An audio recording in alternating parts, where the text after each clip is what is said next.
Come to think of it, my mom was pretty quiet when I said I was in sales. Of course, my mom is pretty quiet about a lot of things I did. Thanks for this exclusive little gathering that we have here. I'm actually excited to experiment. I've done this as a speech. I've written a book that's gotten good reviews.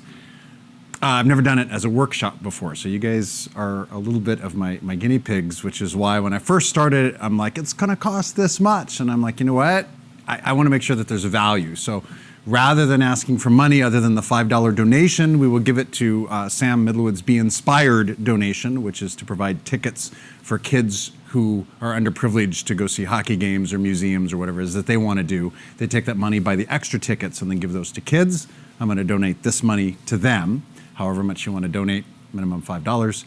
If you snuck in, it's okay, I won't say anything. And what I thought then was the value for you guys is, I believe what I have to give is valuable, but really what you're providing me at the end is the value of giving me feedback of what worked, what didn't, what connected, what didn't. How many of you have been to Los Angeles, like Hollywood, visited Hollywood? Okay. How many of you seen a movie that is not quite released, but it's like pre-released, so they let certain people come in?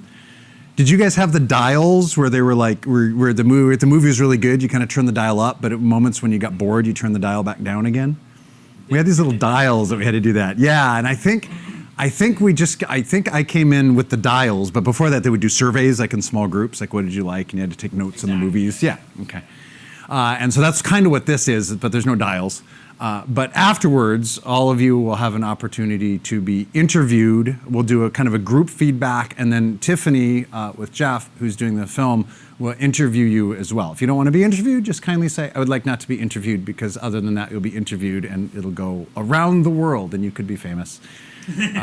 And so do your makeup or something. There is food over there at the end as well, or if you just get munchies partway through, go grab some food. It's totally fine. This is gonna be pretty informal. Some of our discussion time, I'm just gonna sit down, but this will take a little over an hour and then we're good. So I do have, which I'll pass out, or have Lotta, since she's close by, maybe pass out the workbook part of it, which I just had Lotta print off and staple. Yeah, you can pass it out now, that's fine. I'm also have allergies, so if I cough, I'm gonna have to have Jeff edit every single cough out. Now I got film. Jeff, do this. Oh no. So going out of the way now. In all seriousness, I hesitate handing that out because you're all going to look ahead. But look at me. Pay attention to me. When I was in sixth grade, we had to sell these little coupon books. They were called Gold C books. That was fundraising for the school. It's like $200 worth of savings in this $20 book. And I had to go door to door. And I lived in the mountains, so I had to walk up the creek and over a bridge and around to grandmother's house to the neighbor, this group of houses. And I sold a total of 2. One was to my mom. Even my grandparents didn't buy one. But they just shared my mom's. And then some really lovely old gentleman bought one from me. So I go back to school, and I kind of had no opinion one way or another until, like, you know, like the top kid sold like 300. And I'm like, oh, wow, seriously. So I was scared to death. We fast forward to college, and my college roommate is like, hey, I'm going to go back to where he was from, middle of Nebraska, and they're selling a nightclub. I'm going to buy it, and then we can run a nightclub together. And I thought, sweet, I'll make millions running a nightclub in the middle of Nebraska. Dropped out of school before he had secured the money, and then I had to get a job while waiting to get the money, which never came. The only job at that point that hired me was a telemarketing firm. I didn't even know what telemarketing was. I already had acting experience. I'd already had public speaking experience. But to sit and have a headset on and read this thing on a screen about somebody qualifying for a credit card, I didn't even know what a Discover card was. All I did was read, and the guy said yes, and I went, I don't know what to do now. So the supervisor had to come over and like punch in all the buttons and fill out all the information. He's like, good job. I'm like, I have no idea what I just did. 3 months later, I was a supervisor. And intuitively, I was starting to kind of do this. And what now 20 years later has become really kind of a system, because I've never woken up and said, I love sales. I've woken up and said, I want to help people. I have a vision, I have a mission, I'm a speaker, or now I'm working at a school, I'm working in admissions. I want to help kids make decisions on where they want to go. Like these types of things, influential things that we all have in our lives. But the idea of sales still scares me, and it's been 20 years. And yet I've made a living, minus the several years ago I was almost homeless. Before that, I had made a good living in sales. That's another story. And so the first thing to touch on really quickly in sales is why are, and I'll just have you guys shout it out. And Aaron, if you want to actually write it down, you write it right under the welcome. Is why do people not like sales? Rejection. Okay. What were you gonna say? Feels pushy. Feels pushy. Okay. What else? Stressful. Okay. Good. They don't like sales as a salesperson, or Shy. Don't like sales as a customer. Okay. Both ends. So stressful, shy, both ends. Customer or salesperson. Manipulative. Manipulative. That's a good word. Complicated. What was it? Complicated. Complicated. Ooh, yeah, good. Okay. Lack of confidence. Good. Catching all these, Aaron?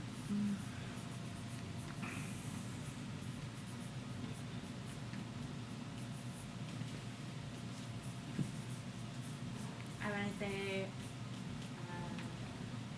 when you think of a car salesman, you think of them being annoying. Annoying. When I was looking to buy my first car in college, I was driving with a friend to go look for a car because my friend had the car for me to go buy a car. And we're going to a used car lot, and I'm like, he's going to come out in a tweed suit. And he did. He's like, hey, how can I help you guys? I'm like, you've got to be kidding me. So typical, like if you see a movie and a cheesy car salesman in a comedy movie, this is him. I couldn't believe it. It's interesting because we think of like stereotyping, right? So like if we need something, we just go and get it. But if something is not selling, like I would say a car or insurance or something like extremely expensive or something like that, so we will think about a salesperson, and we have a stereotype of all these things that you said, right? So it's pushing, It's true. right? So it's manipulative, this kind of person, and we would all want to be like this. Right. It's kind of all the things we don't really want to be like if we're a normal person. And I'd say sometimes we think of them as being dishonest. Yeah, dishonest is good too. Dishonest. You're right. Being You're right. Yeah, dishonest. that's a big one. Flaky, maybe? Flaky is another good one. Cancellation and changing minds. Right. Okay. Yeah. You- Yes, you know, yeah. I would say like it's all I've had that. together and You just manipulated, described right? me. But welcome. Welcome. And then all of these horrible adjectives, right? So, this is on James Dean's dating profile. Yeah, and I've even worked for, which is a nice segue into a little first little thing we'll talk about as well, is I've worked with credible, known companies or vendors who work for companies that salespeople will do things slightly dishonest just to get the sale. Well, I've worked for schools, I've worked for insurance companies, I've worked for news publications, I've worked for newspapers, and there's always somebody that bends, including, I don't want to say, I don't want to throw it out there on the internet on who it might be, but including organizations that people say, oh, I can trust them. The company, oh, yeah, I can trust them. And yet, you get that one salesperson, but they're not doing anything really bad that would get them in trouble, but they get the sale. So the sales manager, the sales director goes, yeah, okay, it's okay. We need the revenue, right? And the customer maybe is okay because they don't know any better, but maybe they are getting something that they weren't quite promised. And that's a huge thing that permeates through sales. And that's the thing that really bugged me in sales because I couldn't do that. And we'll talk about that a little bit later and we're not going to go through like the entire workbook page by page like an elementary school. Like this is mostly for you guys to digest and go through. We're just going to touch some highlights as we go through it. You guys can go through the rest on their own. But one of the first things then in talking about credibility, are all of you guys business owners or entrepreneurs of some sort? Yeah, okay. If you're working for the city of Vancouver, or if you're working for CNN, although now you never know what's going on, but there's things where people go, okay, that's credible. I recognize that. I can trust that organization or that company. Apple, right? You know that they're probably going to take care of you. And so sometimes you could just say, hi, Aaron, I work with Sony.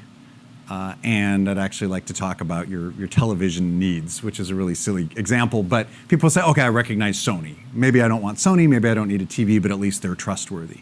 And now it's just establishing and verifying that you really work for that company. But what happens when you're an entrepreneur and nobody knows who you are? Hi, I'm David, I'm a public speaker. Would you like me to come to your conference? How in the world do you build credibility that way when people say, I've never heard of you before? And so let's brainstorm that really quick. How do you establish, as a salesperson who might not be known, how do you establish that credibility? How can you do that quickly? References from other people. Yeah. Very good, perfect, yeah. Endorsements, Mm-hmm.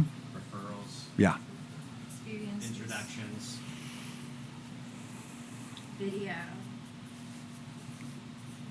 and all of these on video, why do you think you're all going to be videoed later?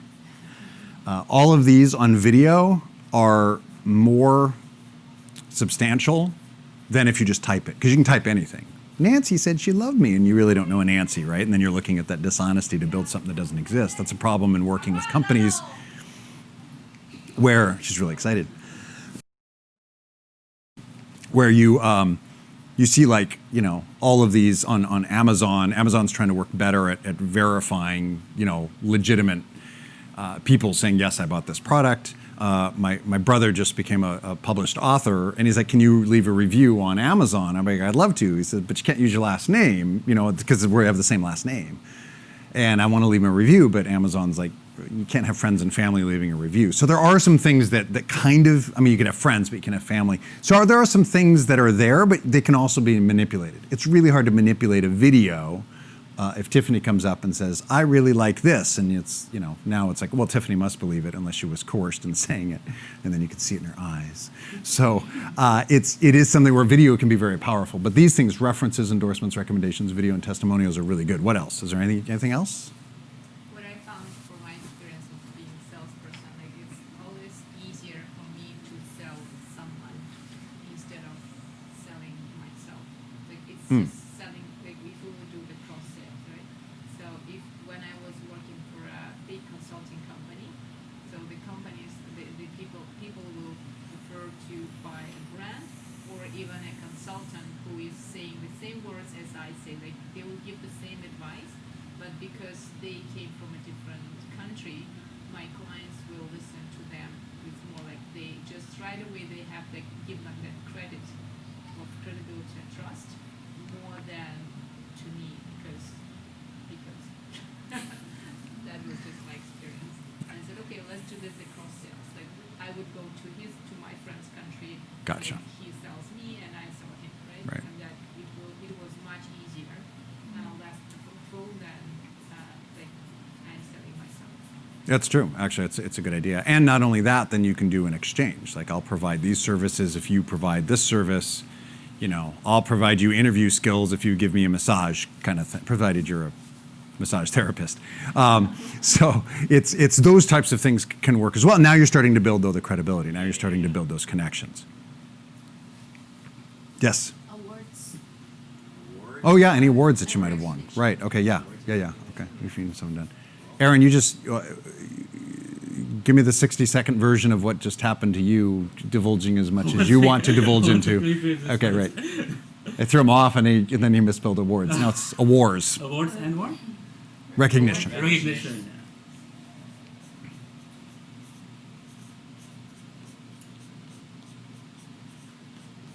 Aaron came in with a story, and I'm like, well, that's perfect. It's one of the first things we're going to talk about. So I'm you throwing just him on the say- spot. You Yeah. just say that you don't have it. Just say where you're at and what you've done, and that you don't have the credibility in the sense of someone paying you in the past because you're new. Yeah, Being it's true. honest, yeah. Being honest. Yeah, being honest about it. Being Right, honest. right. So put that down, being honest. And part of that then is say, hey, there's no risk to you. I'll do it. If you don't like it, it didn't cost you anything. But now you've built. Now the hard work is now for you to impress, so that you can build the testimony. You can build the leverage to say, hey, this is what BB said about me. I have a video of it, and then that's how you start building those clients, and then you can start charging up front. But that's you might actually do some work for free first to be able to build that, or do some work for free until the results are in and then do that, or say, hey, let's work together on this and I'll take a percentage of whatever the results are. So there are some different ways that you can build some credibility.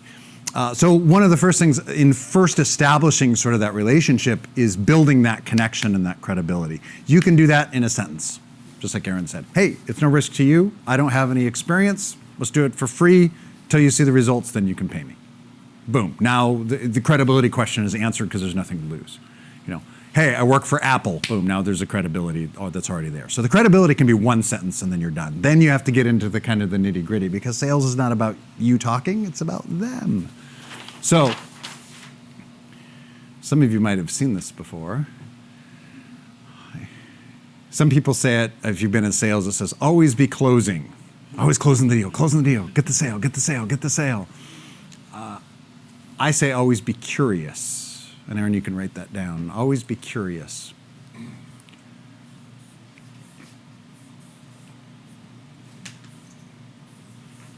And you'll see the pattern of the 3 steps that I do in sales. A, B, C, D, E, F, H, I, J. So ABC is always be curious. Here's what I mean by curious. When I worked for a software company selling real estate software, when I contacted a lead that had come in, most salespeople would say, oh, why are you contacting us today? Oh, what can I help you with? Oh, were you on our site for a particular reason? What caused you to look for us? I said, why'd you get into real estate? Because then you start to get a story. And then if they say, I've been doing it for 20 years, I wanted to do it, I've been successful at it, I just need to be a little bit more organized. Oh my gosh, how did you survive so long? Because most real estate agents quit after like a year and a half or whatever the numbers are. Oh, well, here's the things that I did. Okay, now I'm starting to build their story and creating a connection. And they said, well, we like to travel to Europe every summer. Oh my gosh, have you been to England? Blah, blah. Now you're starting to build that relationship. You're finding those connection points, just like in any conversation. It's not about the closing. It's about being curious about them and establishing that relationship. Ask, as I hear, the why behind the why.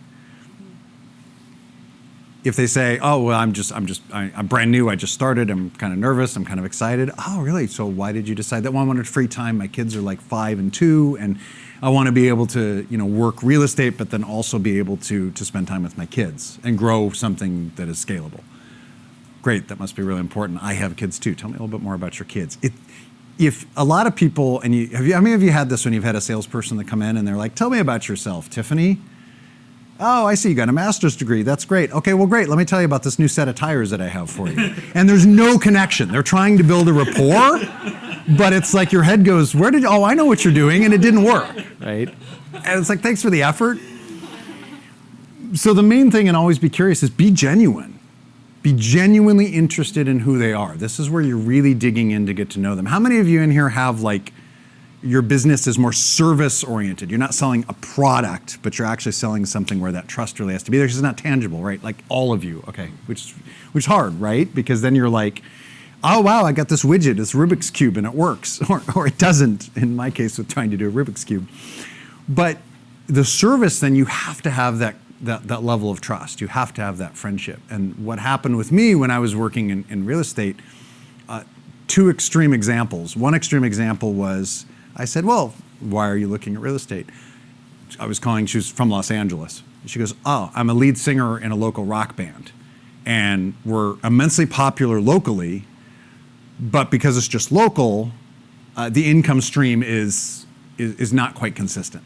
So I got into real estate just simply as part-time, just to sort of even out the income.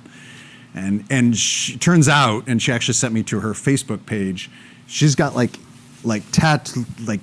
hundreds of tattoos, dark hair, piercings everywhere. And she's like, I'm the real estate agent that rock stars come to because I don't look like a real estate agent. And she leveraged that market. She goes, my broker was a drummer in the band. They actually started this whole thing together. If I just said, hey, what are you looking for today? She'd go, well, I'm looking for real estate software. Well, here's what we do. Well, she can just tick that off with the other 50 companies out there and say, well, which one is better? And then she's just going to pick something because they're all relatively the same anyway. So there might be some little differences that are important. For the most part, you're going to pick with who you like the best. We hit it off so well because I lived in LA. I'd been an actor. We talked about LA a lot. And she's like, man, I really like you. And our program, what she wanted, it was a little bit deficient in a couple areas. And I was just upfront with her. I said, it doesn't do this. Here's what it can do for you.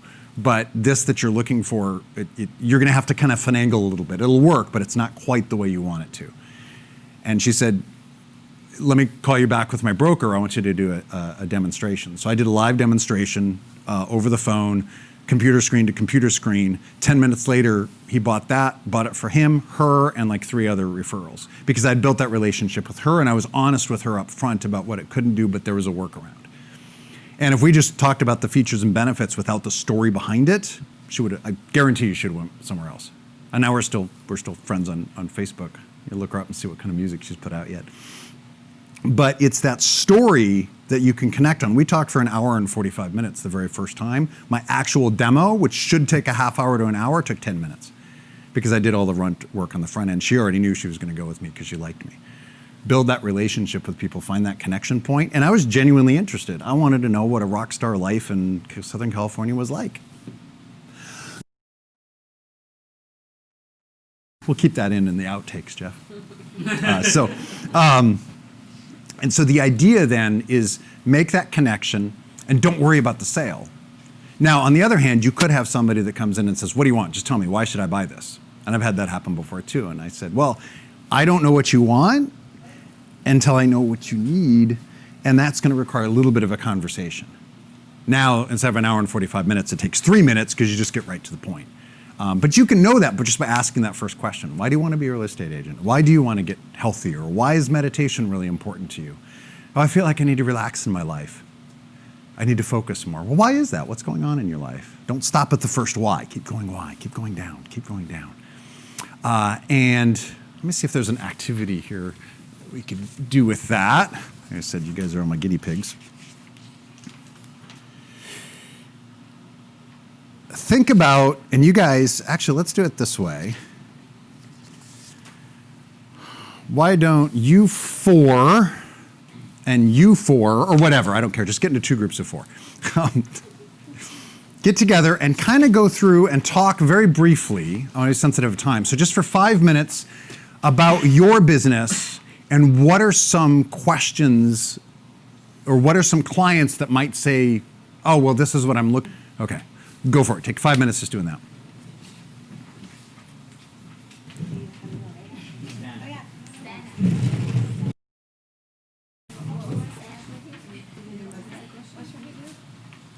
You want to go first? Sure, I'll go first. Go ahead. So I'll pick one. Yes. Yeah. Yo, I told you like to stay in frame because. Oh, okay. Am I walking out of frame? Okay. Oh, no. Okay. That's okay. All right, good. I'll stay over next time.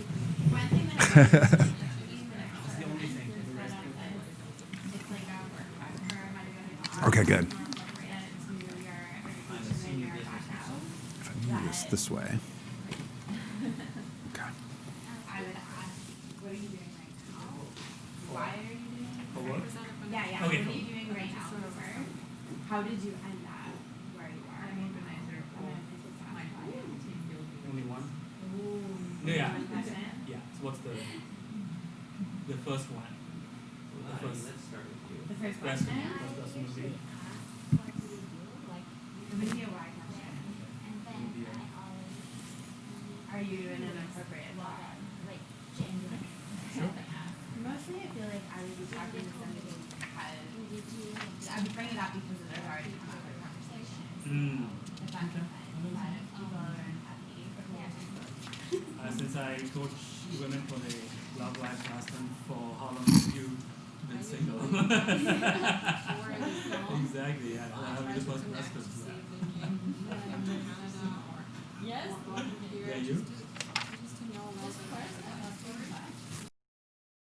We only have 5 minutes, so we'll do one first and we have time to do another one.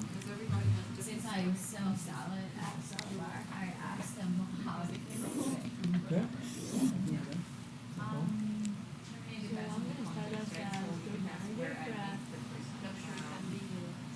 Okay. So it's try to do is to have a conversation with the I'm gonna direction. start my training and What is their everything, biggest but, problem and the life that they're trying to solve? What's your favorite But they flavor? do the business. So that Flavor of what? Every conversation is different, right? So we start Candy. Candies. Then people usually start asking why about. Is it my turn? You again, your turn again. Like the question. Another Question to try to like get curious. What was my and first filter question? it. doing What are you doing?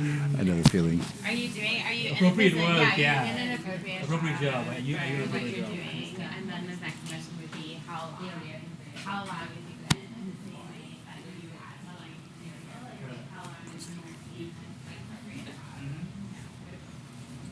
My question would be, how were your last 3 days? How were your last 3 days? Sometimes I say nothing Long conversation. and let them speak. Let's talk more Let about them candy. volunteer information. And often, I go to a lot of business-related meetings, and often they'll say, well, what do you do? Well, I match people with money and money with people. I help raise private equity for your project or your company. And if that doesn't tickle their fancy, then I just move on to whatever tickles their fancy. Usually we exchange cards, so on the card is usually their last name. And if it's not like a Canadian last name or an American last name, I say, oh, right, Lada. Oh, I think you were born in Spain, right? Right? Because of your last name. Like a lot of people from Asia, for example, choose English names or Spanish names or French names, right? So I know a Japanese lady who chose the name Francoise. And I say, oh, okay, you must have been born in France, right? That kind of thing, just to talk about their origin, like you said. You ask where you're from, what city were you born in. For me, These are very safe things to ask, right? What city were you born in? David? Annapolis Royal. Where? Annapolis Royal, Nova Scotia. Nova Scotia. Nova Scotia. Jeez, I think I've been there once, like 30 years ago. When's Yeah. the last time you were there? This summer. How did it go? Really well. It was cool. I hadn't been there since I was a kid. It was kind of nostalgic coming back, and it was still new. You know, yeah, right. See, now you get to And talk. then it opens the door, right? Yeah. But I never talk about business. Yeah, Never good. talk about business until they ask me about You business. had a job. Then not when they your dream ask me career, about but you had a business, job that you that's preferred permission doing, what would for that me to start talking about mine. So I always wait I would for them to start talking about business before I do. How are you? And then you avoid the meeting salesman, that you go Mm-hmm. on right? With the, Brilliant. Right? I'm not selling you anything. You've given me permission. That's true. Meanwhile, 1 minute, guys. So when you give people 1 minute. permission, so you talk about anything but business until they ask. Well, this is the thing. Business meeting, everybody asks you what your business is, so it's an open book. What are you doing Right, today? what's- What's going on in your But other places like, family affairs, maybe just. 1 more minute. Family, occupation, recreation, flavors, motivation, or money. This is like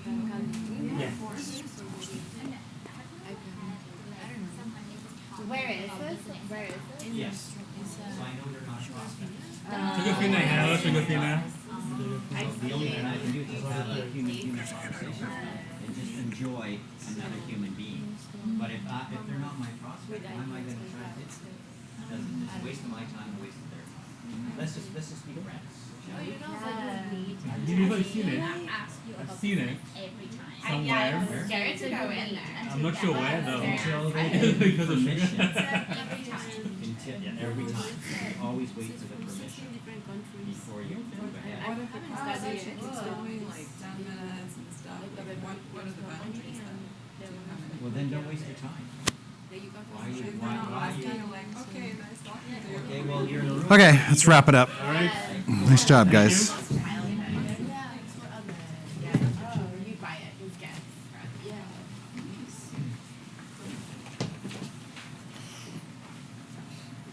James Dean said something which is a perfect segue in your group about not bringing up your business until they ask you.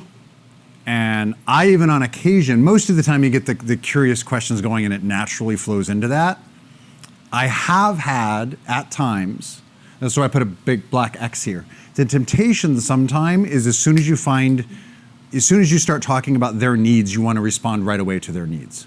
Now you just, well, I'm hungry. Okay, well, let's feed you food. But in that relationship building, sometimes maybe you're jumping the gun a little bit. Maybe you're in your head, you're like, the connection's not quite there. It's not quite deep enough. We haven't hit that spark yet. And so rather than, because I've had questions where somebody says, well, how can you help me today, David? I'm like, well, we've only talked for 10 seconds. I'm not really sure how. And I don't say that, but I said, well, I think we can probably help you. But you just mentioned that you really like traveling and you've been to Italy. I would like to go there. Tell me about where that is. And you branch back to that conversation a little bit until you have some more information. So it's almost like you're taking it away from them as well. So they've given you permission to talk about your business, but sometimes if you don't feel like you've answered your curiosity question enough, divert back to that curiosity question.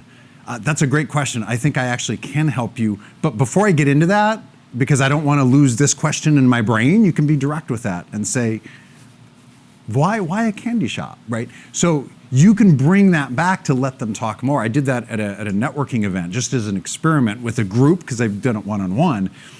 And the entire night, I never talked about my business, ever. And anytime they ask, I would say, oh yeah, I do speech consulting, I'm a public speaker, but tell me about this. And I would bring it up and then they would talk more. By the end of the night, I had like 8 people around me listening to me talk about what I did.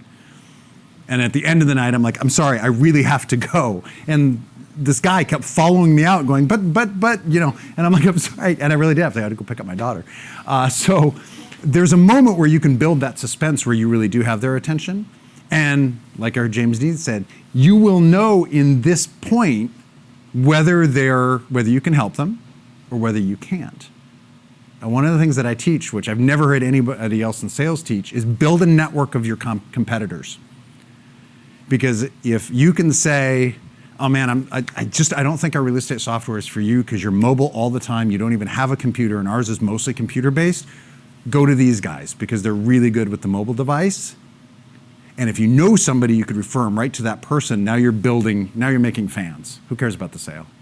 Because then that real estate agent will talk to the next real estate agent and say, oh my gosh, this isn't going to work for you, but I know a guy over here and he's going to help you because he helped me find this guy. So now you're building a fan base, you're building a reputation, you're being honest. It's okay to build a network of your competitors. It's okay to build a network of people, other restaurants. It's okay to build a network of other dating coaches. It's okay to build a network of these other things that you do, other speakers, other consultants. Because what you do now is now you're helping each other. I've had speakers contact me and say, I've got a gig, I can't do it, I double booked, can you do it for me? Why? Because we're helping each other out. So it's not just all about me. It's, what is it? The tide raises all boats. And we can all help each other out, right? And then have a friendly, joking competition about it. So the temptation is, as soon as you hear that ding, ding, ding, ding, ding, ooh, I can help you with this, is not to go there yet. Oh, I have this, I have this, I'm trying to think of an example and my brain just had a big blank. Even where I'm at now, and it's more consulting kind of with students and admissions, but a student might say, I'm really into game design. Well, I could say right away, wow, we have the best game design, we're an award-winning school, blah, blah, blah. But maybe they think they're into game design, but they're not. What is it about game design that you like? Do your parents know that you like game design? What do you do in your free time? Do your friends, what do you guys talk about, right? Now you're building this, so now you haven't said anything about what you offer. You're just asking them. Then you've got this bank of material that you can decide, and it's just natural, you can decide whether it's a fit or not. If it's not, you say, hey, I got somewhere else you can go. And let me help you out. Let me leave and you're still happy, you haven't wasted your time. And we've still made a friendship and a connection. But now you also have to say, wow, I think we might be able to help you out, which brings us to DEF, which is, thank you, Aaron. So I can flip the page. Deliver an exceptional future. Did you patent this? Not yet. I better hurry though, or James Dean's gonna run out and patent this, right? Yeah. How many of you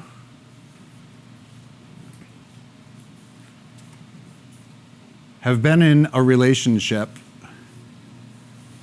where you didn't see the future? There was no future. Are you talking personal or business? Personal or business? You need to raise both hands? Yeah, right. One for each. How many fingers? Yeah, right.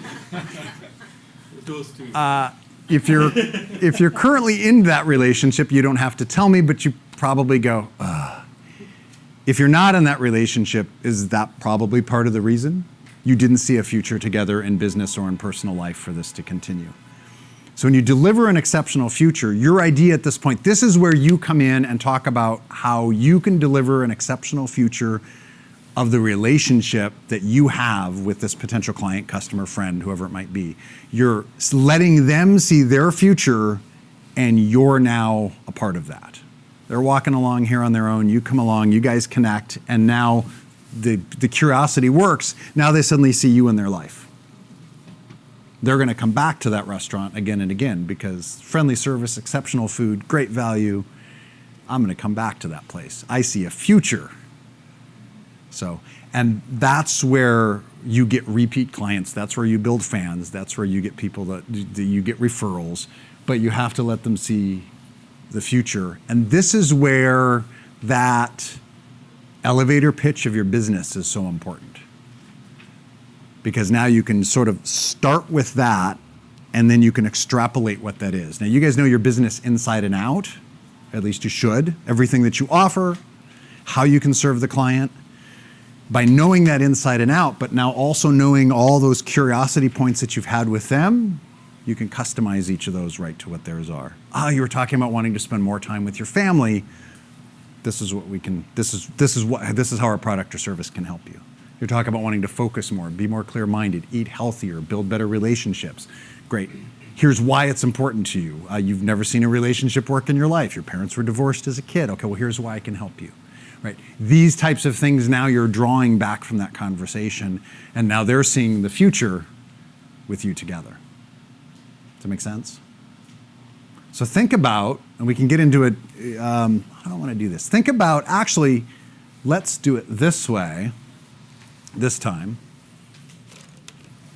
It's like the dials. I'm like moving the dials as we move, watching the movie, going, wait, let's do that scene. If you don't have a pen, how many of you need a pen? Somebody need a pen?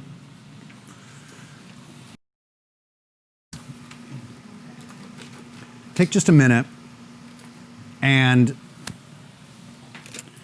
write down, I'm not sure what page it's on in here, but just to yourself. I didn't bring my stereo today. I usually bring my stereo for the writing stuff.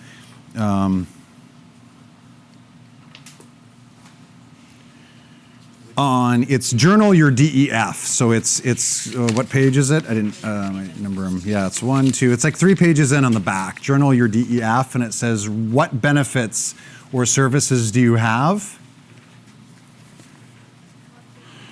And before you, and as you're kind of looking at that, be thinking of, because the next section we can just jump right into it, is don't just list benefits. Tell a story. Why are you offering that? Why is this benefit important to you? It's important to eat healthy because this is important in my life. Or, hey, I had a client that came in and they were all, this is who they were. Now they've used my service. This is who they are. So you weave those benefits into a story that's either personal or from one of your previous clients. Because people will remember those stories. For those of you who know me, it's all about story. So take a minute, write down the benefits, and then go right into the next question about, do you have stories that will help tell those benefits, make those benefits come alive?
tell you guys a story.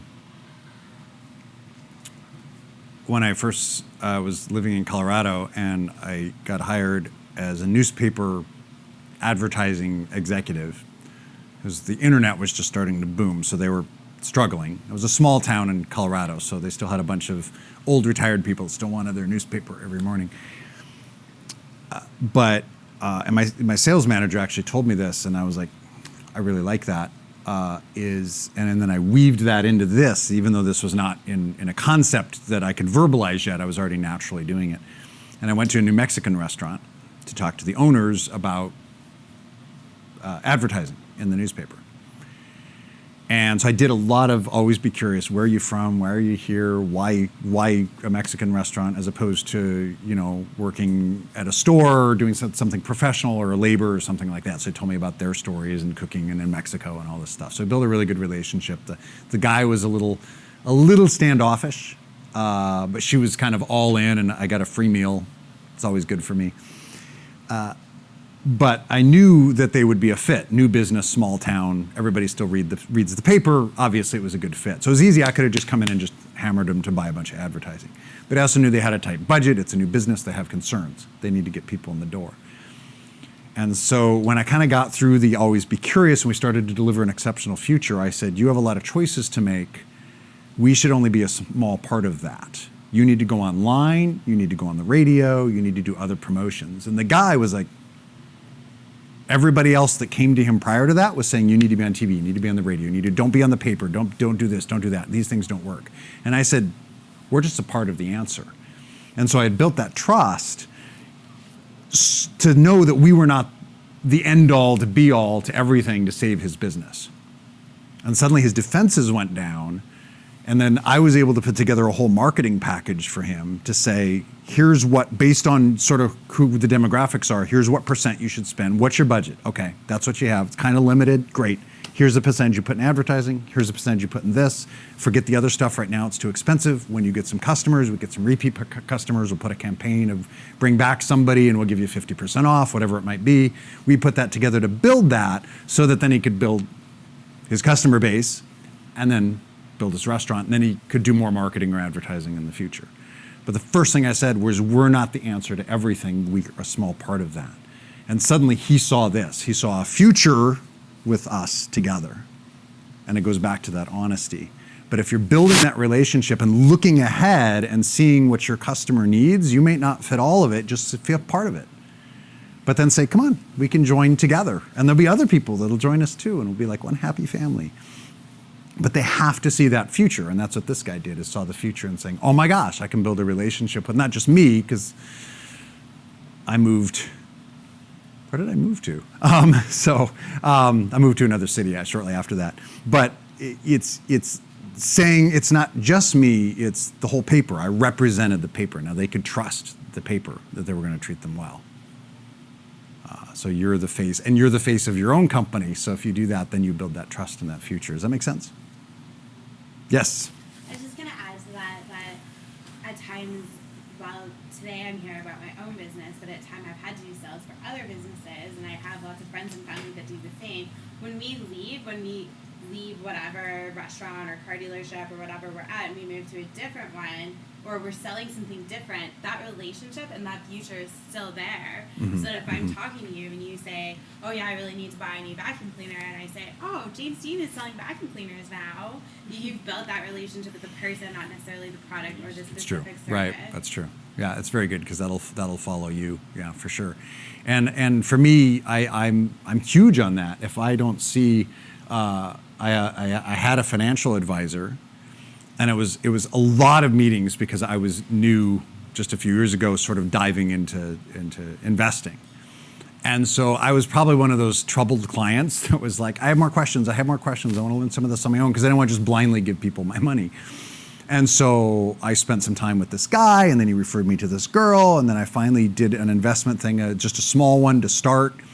And I said, let's touch base in 3 months. Let's add some stuff. I never heard from her again. I said, fine. And I went to an app, right? I went to just do it myself. If just one phone call at that point to see that future, I would have been like, oh my gosh, I'm so glad you called. But I was waiting to see if I was important enough to be able to do that. And I understand that they're busy and I'm busy and sometimes I drop the ball too as well. But it's one of those things, it wasn't like I'm like, I'm mad at you. It's just, it escapes my mind because it escaped their mind. But if we would have built that future to say, hey, I'm going to call you in 3 months, great. If I get that call in 3 months and I know they're thinking about me and I'm thinking about them, and that relationship continues. But, if you're in a relationship and you don't talk to them ever, then that relationship's going to die. So keep that relationship going so they still see the future with you. Which now, once they see this, now you've gone through the story. Here's the story. And speaking of the Mexican restaurant, I had a story then to move forward into not just other advertising sales, but in how I take care of my customers, no matter who I work with. I can use that story. Let me give you an example. I know I'm doing consulting right now, but here's an example of what I do of how I help my customers. So build those stories and then use those. Even if you're, as you said, cross-pollinating into another industry, you can still use those about serving your customers and having that future. Which brings us to the final stage.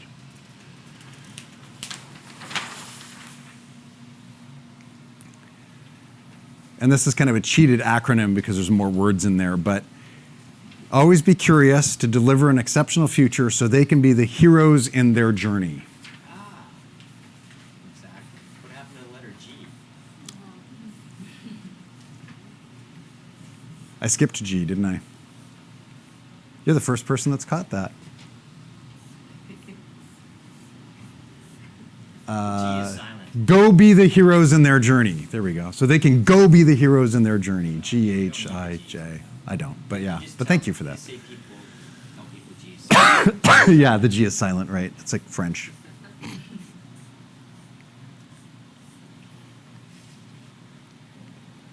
That's beautiful. Now,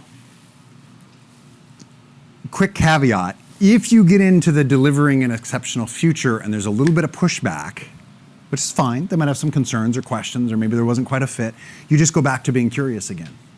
Say, okay, well, tell me a little bit more about that. Okay, tell me a little bit more about your budget. Okay, what are you comfortable with? Right, tell me a little bit more about the concern you have, or a little bit more about talking to your business partner. Like all of that should have come out in ABC, but we miss it. Absolutely, we'll miss it in a conversation, and we jump ahead. I did that with when I was working with a startup company.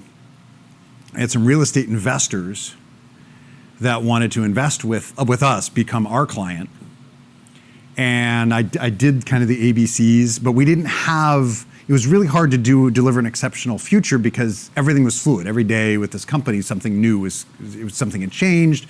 We didn't have a tangible project yet. We were more selling the vision, and the vision was altering slightly. And so what happened is during the Always Be Curious, I didn't dive deep enough into why they were real estate investors. What were they doing? What drives them? What keeps them up in the morning? Tell me about their families. Like all these things, just a natural conversation. I didn't spend enough time with that, so I went right into delivering exceptional future, but the future kept changing. And so they fell off the radar. And then I got desperate. Then I became the sales guy. Hey, I haven't heard from you. Hey, I haven't heard from you. What happened to you? Where are you? Where are you? Then they called the president of the company and said, I don't want to talk to this guy anymore. Then he had to step in, smooth everything out. Then I had to go back and say, I'm really sorry. And then go back and start all over again and repair that relationship. So if you jump ahead too much, don't freak out. Just calmly go back and say, let's talk about that a little bit more and stay calm. It's all about the relationship. It's not about the sale. It's about the connection and the relationship. If you're thinking, I got to get the sale, daddy needs a new pair of shoes, then you're not going to get it. But if it's about building that connection and you just realize that they're not quite ready or there was a concern, go back. And maybe when you go back to ABC, you realize, oh, you weren't a fit. You kind of misread it a little bit. That's okay. Now you refer them out. It's no big deal. You have more information than you had before. Now you have to make a different decision. But if you answer that and then you can deliver an exceptional future, now you make them the heroes in their journey. How many of you, Tiff, you can't raise your hand because I already know you will, but how many of you know Thor? You can raise your hand, Tiff, it's okay. Wonder Woman. Thor has his what? Hammer, right. Wonder Woman has her lips? What did you say? Whip. Oh, whip, her lasso. Okay. She has a lasso, the lasso of truth. It's magical. Yeah, it makes you tell the truth. Yeah. Yeah, it does. It glows and makes you tell the truth. Yeah. So I notice I use DC and Marvel, so nobody's offended. But the way I see this is that they're already the heroes. You're already talking to the Thors and the Wonder Womans that are out there. You're already talking to that client or that customer. You've already built that relationship. Everybody should be the hero in their own story. All you want to do is say, I've got a hammer for you. I've got a lasso for you. You're already a hero. You don't need the hammer. You don't need the lasso. You're still cool. You're still a hero. You're still awesome. Maybe you don't use those words. But you're saying what I provide makes you better, makes you more focused, makes you healthier, makes you more efficient, makes you spend your money more wisely, like all of those things. Now what you're doing is you're just complimenting them. You're kind of in a way sort of recapping it, saying, oh my gosh, this is who you are. I had this when I was a supervisor at a telemarketing firm, and I've had a zillion of these examples, but this one is pretty dramatic. So I'm training college students and farmers' wives and retirees how to sell on the phone. And all we're doing is we're calling credit card holders to see if they need travel insurance on their card when they travel. And so it's pretty straightforward.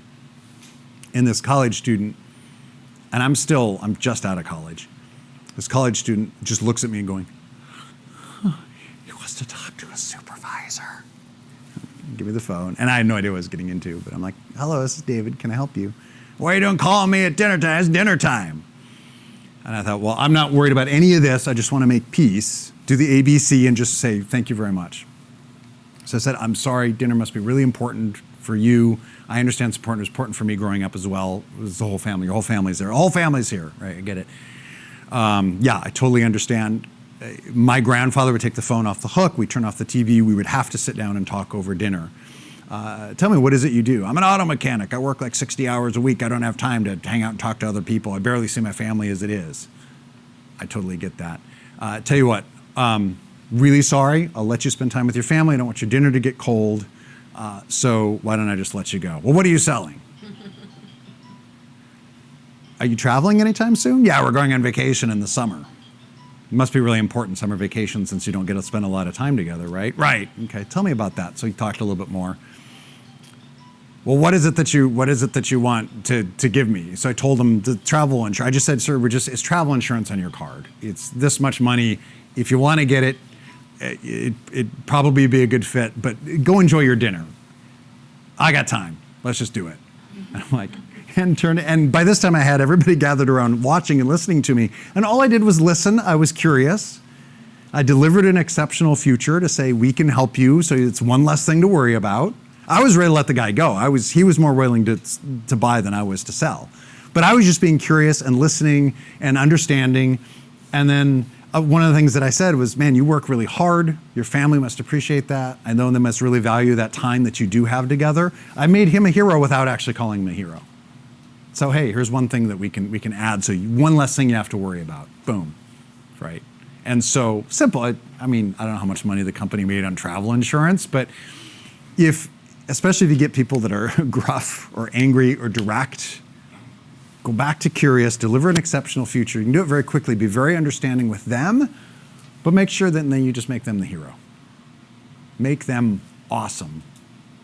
Because then they feel good about it, and then everything else flows back together. Now they really see that future with you, and lots of times then they close themselves.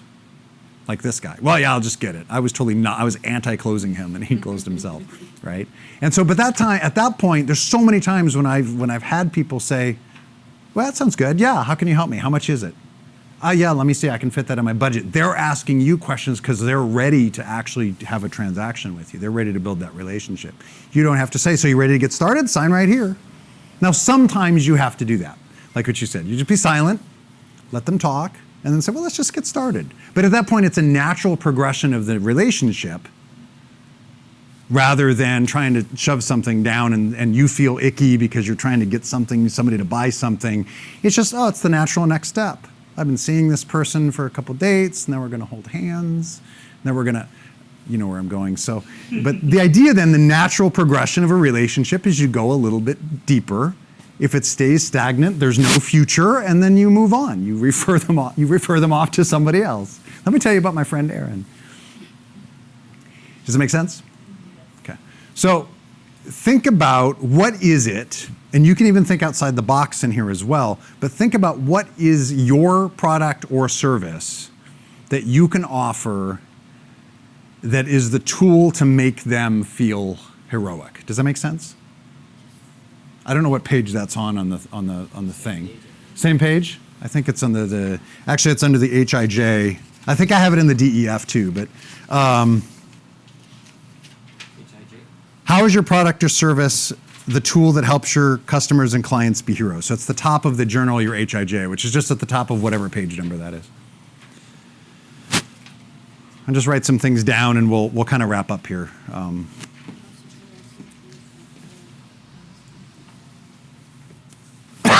Excuse me.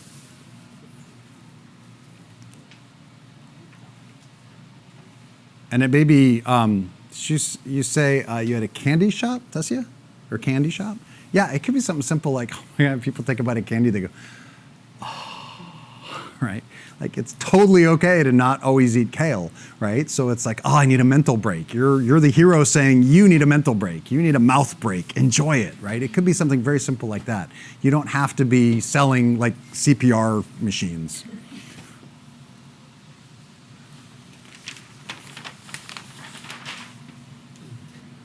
I have a client today telling me that I love your place. You make kale doesn't taste like trees. Right? See? You're the hero to them, but then you make them the hero saying, here, have your treeless kale. That's awesome. Make kale not taste like trees. That's awesome. You need to ask her if she can quote her on that. Let's put it on like ads on the transit bus. Kale doesn't taste like trees. Go to Wella. Yes. Right?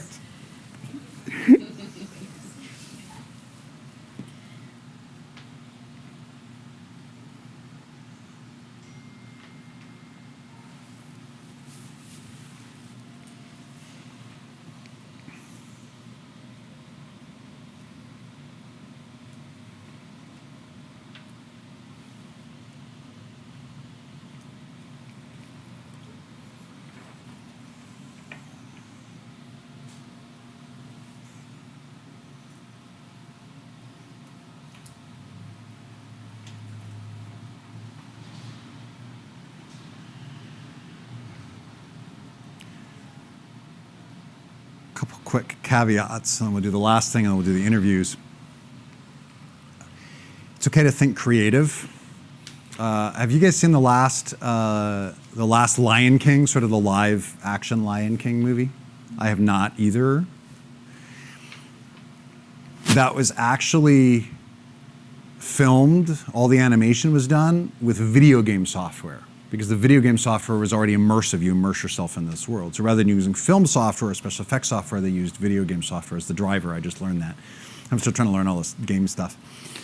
But that's thinking outside the box. So Jon Favreau, who's the director, said, well, why are we using all the film software? And the video game already has this. Bloop! He thought outside the box and created this whole environment that now everybody's going to start doing.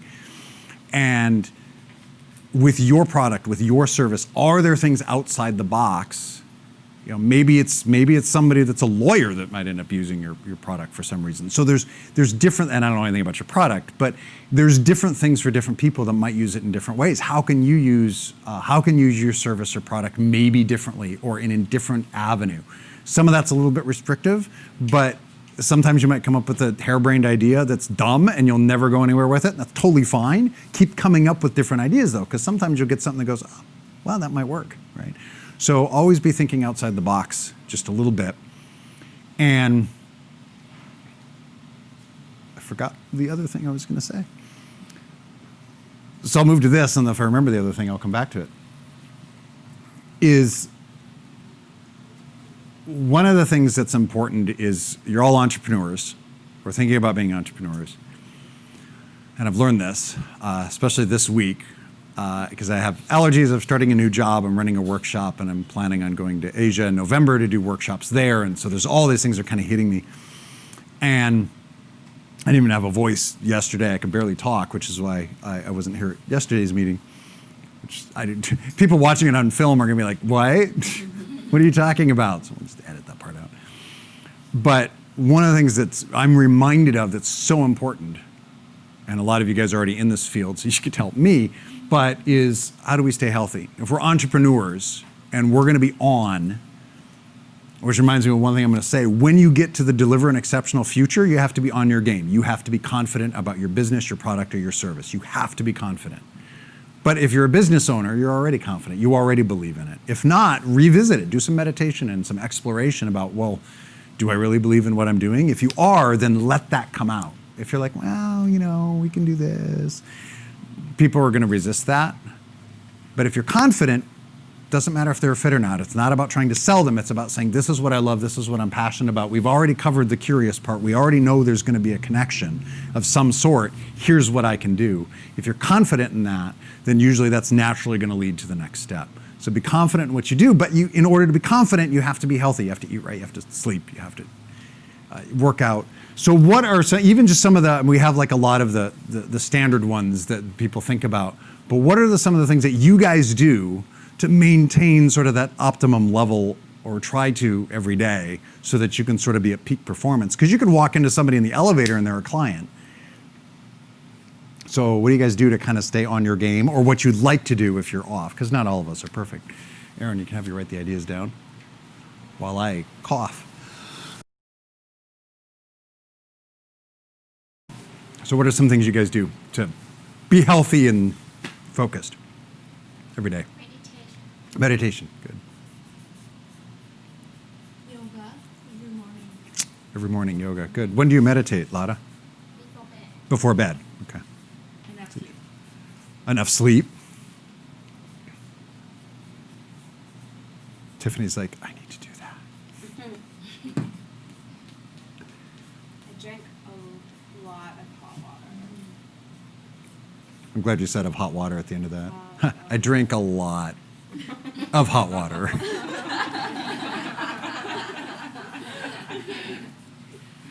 would say nutritious. Yeah. Mhm. Yes, definitely. I would say maintain good relationship. Good, like with other people Yes. and pets, right? Okay. Good, yeah, yeah. Because stress will wipe it all, all out. Mm, Can't okay, meditate, yeah. can't yoga, can't sleep, can't drink, can't eat. Right? That is the mind. That's good. What else? Read good books. Yeah, nice, good, yeah. All the time. Work out.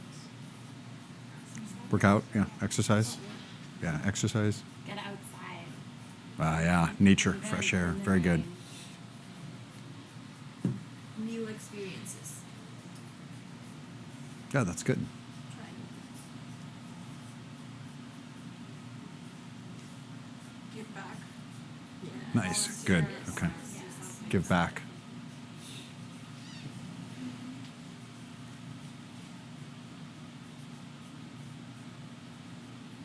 We all know these things, right? But when you see Aaron write it and somebody shouts it, how many of us went, oh yeah, right? Because there's things that we don't think about every day, and then we're like, oh, I should do that, right? And what is it? Gratitude. Oh, gratitude. Yeah. Try to pronounce correctly. That's okay. I'm like Ratatouille, like the little rat film. It'll make you laugh. It's good. Laughter's good, right? Yeah, comedy, laughter. It's a comedy show. Sometimes we just need to be reminded of these things. And if we put this into our daily practice, and I encourage you all to do the workbook a little bit at a time, because all it's supposed to do is help you think through some things with your business or with the business that you're at. That could change. Your product might change, might shift, might get improved. You might change your business. You might end up with new clientele. So it's not this stagnant workbook. It's just something for you to go, Oh, that's changed a little bit. Yeah, I need to change this. I need to change this story. I need to change this question. Because if we always keep that fresh, then it doesn't get, we don't just turn into, here's what I have, here's your sale, blah, blah, blah, why aren't you interested? Okay, right? It turns into something that's a little bit more dynamic if we're thinking about that other person. Chances are your client or customer or your potential client or customer has already researched, unless it's just a cold conversation or you're like, oh, I've never tried meditation before. Wow, maybe I should try that. Tell me more. But lots of times, if that relationship is already established, they're reaching out to you, they've already looked at stuff. They're already figuring things out. They might know more than you about your product if it's not your business. And so to be aware of that and build the relationship and know your stuff is really going to make a difference. Any questions on anything? Great. I usually have like some big conclusion and I'm like, and I'm done. Right? So yeah, it's funny. I was like, wow, okay, good. Note to self, when I do this again, find conclusion. So, right. We can keep that on video too. It's great. Part of the reason why I wanted this video too was, one, for me to watch and improve. Two, I also want to show this. I want to display parts of the video where there were gaps or where I wasn't sure, so I can show others to say, you can do a workshop too. Like, it's all a work in progress. Here's what I learned from this workshop. Let's show the video clip of where I screwed up. Here, let's show the video clip of where I actually walked out a frame and Jeff's like, get over here, right? You guys didn't see that, right? And so those are things that I can show and say, hey, if you guys ever lead a workshop or a seminar, here's something I did wrong. Haha, don't do that. Learn from my mistakes.